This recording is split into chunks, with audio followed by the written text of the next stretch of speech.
నమస్తే welcome to our channel. ప్రస్తుతం మనతో కోయ గురూజీ పి బ్రహ్మం రాజు గారు ఉన్నారు. వారితో మాట్లాడదాం. నమస్కారం అండి. నమస్కారం. ఫిబ్రవరి నెలలో 1 నుంచి 15వ తారీఖు వరకు మేషాది ద్వాదశ రాశులకి ఎలా ఉంది, అలాగే వారు పాటించాల్సిన పరిహారాలు ఏంటి అనే చెప్తున్న క్రమంలో మీనరాశి వారికి ఎలా ఉంది, అలాగే వారు పాటించాల్సిన పరిహారాలు ఏంటి అనేది చెప్పండి. ఓం శ్రీ మాత్రే నమః. ఓం నమ శివాయ.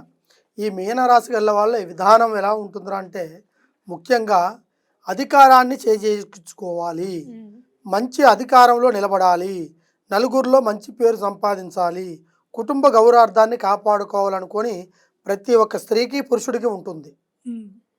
అయితే ఇందులో ముఖ్యంగా పెద్ద కొడుకు పెద్ద కోడలు ఈ రాశి గల్ల వాళ్ళ దాంట్లో ఆ ఇంట్లో ఉంటారు. వాళ్ళు వృద్ధులై ఉండొచ్చు, లేకుంటే వాళ్ళు మధ్యలో కళ్యాణ వైల్యం వాళ్ళు కావచ్చు. కానీ ఆ ఇంటికి పెద్ద దిక్కుగా నిలబడాల్సిన వాళ్ళు వాళ్ళిద్దరే. వాళ్ళు నిలబడి కొన్ని బాధ్యతల్ని వీపునేసుకుంటారు, కొన్ని సమస్యల్ని వీళ్ళే పరిష్కారం చేసుకుంటారు. అయితే వీళ్ళు ఎందువల్ల చేసుకుంటారు, ఎందుకు బాధ్యత తీసుకుంటారు అంటే, తమ్ముళ్ళైనా చెల్లెళ్ళు ఉన్నా అక్క చెల్లెళ్ళు ఉన్నా వీళ్ళకి ఆ బాధలు కలిగించకూడదని కొంతమంది నిర్ణయం తీసుకుంటారు. కానీ వీళ్ళు తీసుకున్నది మంచిదైతే వీళ్ళు ఇంట్లో ఉండే వాళ్ళు వీళ్ళని ఆసరాగా తీసుకుంటారు.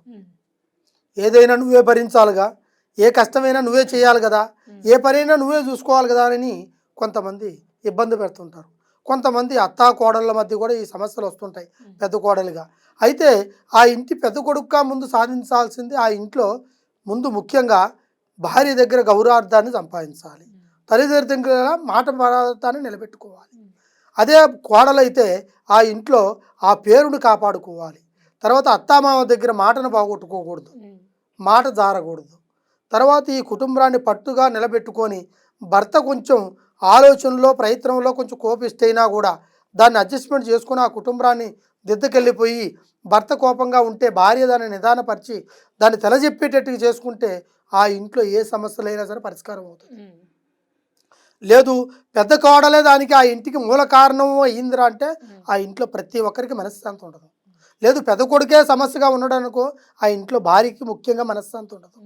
రెండోది అత్తామామలు ఉన్నారనుకో, ఆ కోడలికి జీవితాంతకాలం ఏదో ఒక వేధింపు అనేది, ఇట్లా కొన్ని సమస్యలు కొంతమందికి ఈ మీనరాశి గల వాళ్ళకి ఎక్కువగా ఉంటాయి. తర్వాత వాళ్ళు ఏందిరా అంటే, ఏ కష్టాన్నైనా భరిస్తారు, ఏ బాధనైనా భరిస్తారు, కానీ నమ్మక ద్రోహాన్ని మాత్రం భరించలేరు. ఎందుకంటే అది ఇంట్లో వాళ్ళ నుంచి వచ్చే సంకల్పం. బయటివాడు ఒక మాట అన్నాడు తిట్టడు అంటే దాన్ని వదిలేస్తారు. మనం నమ్ముకున్నవాడు, మనల్ని ఆలోచించేవాడు, మనల్ని ఇష్టపడేవాడు, మన గురించి అర్థం చేసుకునేవాడే మనల్ని కించపరిచే మార్గాన్ని చేస్తే వాళ్ళకి బాధాకరమైన విషయాలు అవి చాలామందికి చెప్పుకోలేరు. చెప్పుకుంటే పరువు పోతుంది, నలుగురు దగ్గరికి పోతే నలుగురుగా చెప్పుకుంటే మన ఇంటి గుట్టు మనం బయట పెట్టుకుంటామని వాళ్ళ అంతరాత్మలో పెట్టుకొని కుమిలిపోతూ ఉంటారు. ఏ రోజుటు పల్లెట్టు మాట కూడా అనరు, కానీ వాళ్ళని మాత్రం ఆసరాగా తీసుకొని వీళ్ళు ఏదో ఒక మాట అంటూనే ఉంటారు, సూటిపోటి మాటలు. వాళ్ళ వల్ల కూడా ఆ ఇంట్లో సమస్యలు వస్తూనే ఉంటాయి. ఎంత కష్టం చేసినా చేసినట్టుగా రాదు. అట్టా కుటుంబంలో స్త్రీకి పురుషులకి ఈ మీనరాశిలో కల్లా వాళ్ళకి ఈ ఇబ్బందులు ఇంటిలో కనబడుతుంటాయి. ఇకపోతే వృత్తి ధర్మంగా వీళ్ళిద్దరిలో కష్టపడే వాళ్ళు ఉంటారు. అంటే స్త్రీ కష్టపడుతుంది ఒక్కోసారి పురుషుడు కూడా కష్టపడుతూనే ఉంటారు.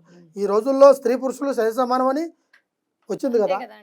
కాబట్టి ఈ కష్టాజితంలో సంపాదించింది ఇది నాది అని ఏ స్త్రీ అనేది ముందుకు రాకూడదు. ఇది నేను పెడుతున్నా అని చెప్పి పురుషుడు అనకూడదు. ఇద్దరు సరి సమానమే. కాకపోతే ఈ రాశి గల్ల వాళ్ళ దాంట్లో ఇద్దరికి కొన్ని పట్టుదలలు ఎక్కువ ఉంటాయి, అవి తగ్గించుకోవాలి భార్య భర్తల మధ్య. అప్పుడు నీ పిల్లలు కూడా నిన్ను అర్థం చేసుకుంటారు, తల్లి ఎలా ఉంది తండ్రి ఎలా ఉంది. వాళ్ళిద్దరిని బట్టే పిల్లల నడకలు మంచిగా వస్తాయి. వాళ్ళ నడకలా ఒడిదుడుకులుగా ఉన్నాయనుకో, రేపు వాళ్ళ భవిష్యత్తులో కూడా మా అమ్మని మా నాన్న ఇలాగే కొట్టాడు, ఇలాగే తిట్టాడు, ఇలాగనే మాట్లాడాడు కదా అని చెప్పి అదే నిర్ణయాన్ని తీసుకొని అవతల వాళ్ళని బాధ పెడితే అప్పుడు ఆ మాట వాళ్ళని కాదు వచ్చేది, పెద్దలుగా మీకు వస్తుంది అన్నమాట. అది కొంతమందికి అర్థం కాదు. తర్వాత ఇప్పుడు చేస్తున్న ఉద్యోగాలు, ఆ ఉద్యోగం నుంచి ఇంకో ఉద్యోగానికి పోవాలి, వాళ్ళకి ట్రాన్స్ఫర్ కావాల్సిన వాళ్ళు కొంతమంది ఉంటారు. ఉద్యోగం ప్రమోషన్ కోసం బాధపడే వాళ్ళు ఉంటారు. తర్వాత ప్రైవేట్గా చేసి ఉద్యోగం వద్దు అనుకొని మనకి శాలరీ తక్కువగా ఉందని ఇంకో ఉద్యోగం చేస్తామని అనుకుంటారు. వాళ్ళకు కూడా వాళ్ళకి సరైన పరిష్కారం కూడా దొరికే అవకాశాలు ఉన్నాయి. తర్వాత వీళ్ళకి ఆరోగ్యంగా ఎన్ని రోజుల కాంచో బాధలు పడుతుంటారు. వాళ్ళకి ఎటువంటి సమస్య పరిష్కారం దొరకదు. ఉద్యోగాల గురించి కుటుంబం గురించి మొత్తాన్ని పోగొట్టుకొని ఆరోగ్య సమస్యల వల్ల భయపడుతూ గుడి గోపురం పూజ పురస్కారం అంటూ తిరుగుతారు. డాక్టర్ల దగ్గరికి పోతూనే ఉంటారు, మందులు మాత్రలు పెట్టినే ఉంటారు, ఏ తిన్నా పోదు. అది ఒంట్లో పుట్టిన జబ్బో రోగం అయితే పోతుంది, ఉమ్, లేకుంటే పోదు. మరి ఏమిటి ఆ ప్రాబ్లం అని కొంతమందికి సందేహం ఈ విధంగా ఉంటుంది. అంటే ఈ మీనరాశి గల వాళ్ళకి ఎక్కువగా ఏంటంటే దాటుడు ప్రయోగం ఎక్కువగా ఉంటుంది. అంటే మీరు అన్నారు కదా దిష్టి తీసి వేసే. అయిగా దాటుడు వేరు. ఈ దాటుడు ఎలా ఉంటాయి అంటే ఎక్కువగా మనం నీళ్ళల్లో పోసి పసుపు కుంకుమ వేసి ఎంటికలు తుక్కేస్తారు, అంటే తల ఎంట్రుకలు అంటారు, అవి వేస్తారు. అవి రోడ్డు మీద పోసేస్తారు, దారిలో రోడ్లో ఆడంటే ఆడ పోస్తారు. మనం నైట్ టైంలో కావచ్చు, పగులు టైంలో, లేదా మన ఫోన్లో మాట్లాడుకుంటూ చక్కని దాటేస్తాం. మనం దాటేసినప్పుడు ఆ ఒక్క ప్రభావం అనేది ఆ వ్యక్తికి తగులుతుంది. అవి కూడా ఉంటాయి దీంట్లో. తగిలినప్పుడు ఏమవుతుంది అంటే ఈ రాశి గల్ల వాళ్ళ విధానాలు మాటలు మొదట్లో ఉన్నట్టుగా ఉండవు, రకరకాలుగా మారుతుంటాయి. ఎందుకంటే ఈ రాశి బలాల నుంచి వచ్చే ప్రాబ్లాలు కావు కదా, ఇది బయట నుంచి వచ్చే ప్రాబ్లం. ఆ ప్రభావాన్ని బట్టి వీళ్ళకి నక్షత్రం బాగలేదేమో, వీళ్ళకి దోష బలాలు ఉన్నాయో అని చెప్పి మనం చూపించుకుంటాం. కానీ ముఖ్యంగా ఆ దోష బలాలు ఆ ప్రవిత్రానికి ఆ ప్రాబ్లానికి సంబంధించినవి కావాలి, అవి బయట నుంచి వచ్చిన సమస్యలే ఉండుంటాయి. కాబట్టి ఇలాంటి రాశి గల్ల వాళ్ళు కొద్ది జాగ్రత్తలు పాటించుకొని చూసుకొని పోయేవాళ్ళు పోయే రస్తాలో ఎక్కడికి పోయినా కూడా అటువంటి ప్రాబ్లాలు తగిలే అవకాశాలు ఉంటాయి. దానివల్ల ఉద్యోగము, జాబు, మనశ్శాంతి, ఆరోగ్యము, సంతాన బలము, కుటుంబ బలము, ఆయురారోగ్యము, ఇంట్లో సమస్యలు పెరిగే అవకాశాలు ఎక్కువగా ఉంటాయి. ఈ సమస్యలను మనం తగ్గించుకోవాలంటే కొన్నిటిని పాటించుకుంటూ పోవాలి, అప్పుడు వాళ్ళకి ఖచ్చితంగా ఏర్పడుతుంది.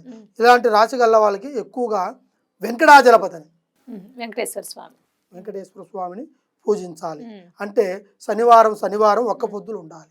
ఒక్క పొద్దు అంటే ఈ రోజుల్లో చాలామంది ఆహారం తినేసి టిఫిన్ తినేసేస్తే సాయంత్రం తినకుండా మధ్యాహ్నం తినకుండా ఉంటే ఒక్క పొద్దు. అలా కాదు. ఒక్క పొద్దు అనేది ఎలా ఉంటుందిరా అంటే ఆహారం తినకూడదు, దానికి సంబంధించింది జ్యూస్కు సంబంధించింది, వాటర్ లిక్విడ్కి సంబంధించింది, మజ్జిగ, పాలు అనేది తాగాలి. ఫుడ్కు అలా ఉండాలి. ఫుడ్కు సంబంధించింది టిఫిన్ తిన్నా, వడ తిన్నా, బజ్జీ తిన్నా, ఏది తిన్నా అది ఉపవాసం అంటారు కదా. అన్నం తిన్నా కూడా అది ఆ విధంగా పాటిస్తే అది ఉపవాసంగా ఉంటుంది. కొంతమంది ఏమి పచ్చి మంచినీళ్ళు కూడా తాగకుండా ఉంటారు. కానీ అలాంటి వాళ్ళు ఏంటంటే ఆరోగ్యపరంగా దెబ్బతింటుంది రేపు. ఈరోజు దేవుడి విషయంలో మనకి మంచి జరుగుతుంది, కానీ ఆరోగ్యపరంలో తగిలిన తర్వాత అప్పుడు దేవుడు కూడా మనల్ని కాపాడలేడుగా, ఇంకా 10 రూపాయలు ఖర్చు అవుతాయి. అట్లా ఉపవాసం అనేది ఈ విధంగా చేసుకుంటే మీకు అన్ని విధాలుగా బాగుంటుంది. ఆ వెంకటాచలపతిని నమ్ముకోండి, ఖచ్చితంగా మీకు ఆ దైవబలం ఉంటుంది. సర్వేజన సుఖనోభవంతు. ఓం నమః శివాయ. రైట్. ఫిబ్రవరి 1 నుంచి 15 వరకు మీనరాశి వారికి ఎలా ఉంది, అలాగే వారు పాటించాల్సిన పరిహారాలు ఏంటి అనేది చాలా చక్కగా వివరించారండి. ధన్యవాదాలు.